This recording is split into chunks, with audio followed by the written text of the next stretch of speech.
reason that you're hearing people outside chanting genocidal slogans like "from the river to the sea, Palestine shall be free," which is in fact a genocidal slogan. The river they're talking about is the Jordan River. The sea they're talking about is the Mediterranean Sea.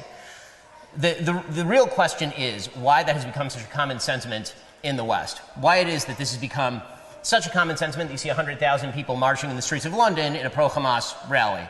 Or why it is you see widespread sentiment honeycombed throughout American universities and universities throughout the West in favor of Hamas after Hamas committed the worst pogrom against Jews since the Holocaust. And let me be extremely clear about this. I brought some visual aids for those people who don't actually believe what is eminently true, which is that Hamas is not the same as the West. Hamas is not morally equivalent to Israel. If you don't believe me, this is what Hamas is.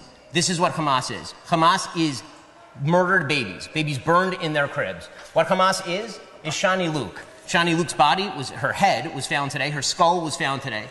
She's a young woman, she's 22 years old, and she was murdered by Hamas and taken back to the Gaza Strip where she was put in the back of a truck. Anyone who draws moral equivalence between Hamas and Israel, between Hamas and the Jews, is a Jew hater, full stop, end of story. So the question is, why exactly that's become such a common sentiment in the West? And the answer is because the West is ashamed of its own values. In fact, what the West really is ashamed of the superiority of its own values. Not everybody thinks the same way.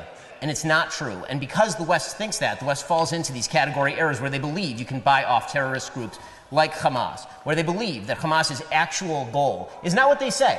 Hamas openly says their goal is to exterminate all Jews. But we can't believe them because we're so paternalistic that we believe that we don't believe them. It must be economic discontent. It must be a land dispute. Or maybe it turns out that people who burn babies in their cribs, who rape mothers in front of their children and then murder both of them, maybe they don't think like you. Maybe they don't think like me. Maybe these are people who have a different worldview, and that worldview cannot be combated by pretending it away with morally relativistic